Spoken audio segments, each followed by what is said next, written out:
Good afternoon. My name is Alex Moreno, and I just wanted to show you behind the scenes of a studio shoot with me.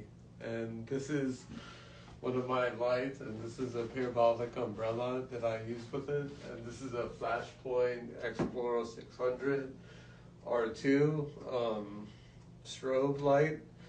And what I normally use as a posing stool is a Westcott impact posing stool, and it's adjustable, by the way. And in addition to that, I have just a soft box, and sometimes I put a grid on it depending on what the model and stuff wants for the shoot. On top of that, there's a mirror right here, so then the model could look at themselves, and then some wardrobe and a steamer, so then they could use, just in case their clothes are a little wrinkled, they have a steamer to buff out all those wrinkles, because you don't want to have to do that in Photoshop. So that's typically how the studio looks, or this was the studio look for the previous shoot that I had before. So typically what I would actually do is test the lighting equipment to see if it's working by flashing it like that, popping like that. And I normally have a Canon 5DSR or a Sony A7 II with for my equipment, and then I change lenses depending on the type of shoot. This was actually used for my last real estate job, which was a Canon 17-40 f4. So I already had that, but typically I would use a 24-105 or a 50mm, 85mm, depending on what the model or subject wants for their photos, or depending on what I want for my photos. But 24-105 is normally my go-to. My favorite is probably the 85mm 1.4 for a Canon, but you know, I like to change lenses and try different points of view and poses from time to time, so that's always helpful. And on top of that, what I typically do before the shoot is get my models to send me a mood board, or their agents to send me a mood board before they come to shoot with me, so then at least we have an idea of poses before the shoot. Not every picture needs to be exactly like these poses, but it's always good to have a point of view or something to look at, so then you could have like feedback, and maybe some poses works, maybe some poses will not. So it's not hurtful to have a collage or something like that before a shoot, but then having that is always a good point of reference, just in case you could be like, okay, well, this pose didn't work, this pose didn't work. So that's normally how it goes. On top of that, what I like to do is once the model gets in the studio, I typically have them like connect to their music, or I put my Spotify music on for them, and then they typically choose a playlist, and then we listen to that throughout the shoot. Typically, shoots are like 1 to 2 hours as well, so I guess like 1 to 2 hours of music, where the playlist just changes from time to time. I ask them, I'm like, oh, well, would you like this too? And then they tell me.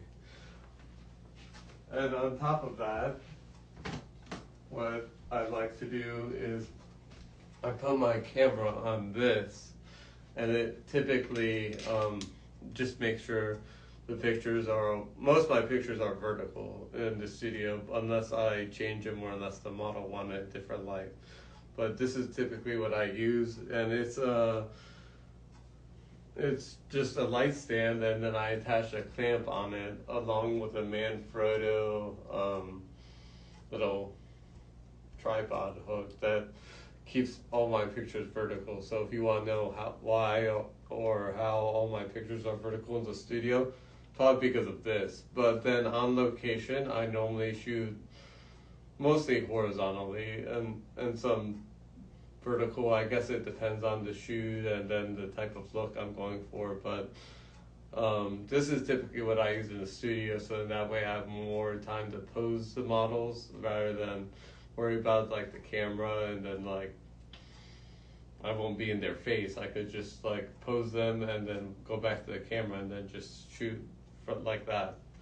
Typically, the camera goes on like this.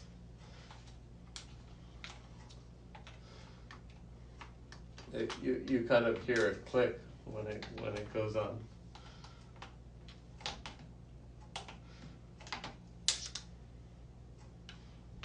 If I could ever get it on.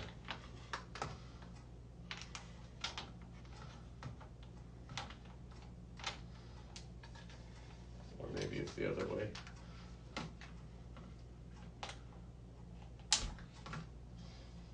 Well, anyway, maybe I can't show it now, but typically it goes on to this part, which connects it and then keeps the picture vertical. So that's always helpful. And what I also do is I take a couple of self-portraits right before the shoot, so in that way when the model or subject decides to come in, at least there's a point of reference in terms of the settings and stuff like that. And also these lights, sometimes like they change like settings, and typically I start at the power of 1/4 when I start the shoots, and then start at f7.1 at 1/25 second at ISO 100. But that varies depending on the lighting and the type of shoot I'm doing and things like that. So that's what I typically learn from a studio shoot. Also, outside of that, that's pretty much behind the scenes of studio. Sometimes what I do, depending on the model I'm working with, I normally get props. Like this is an old film camera that I got from Etsy. It was like $5. I use them as something that like the model could pose with, because sometimes male models normally need to be doing something with their hands during the shoot, and then the female models not so much, but it's a good addition. So yeah, that's typically how the studio shoot goes with me. So if you ever wanted to do a shoot, just wanted to show you a brief behind the scenes. Thank you guys for coming. Have a good day.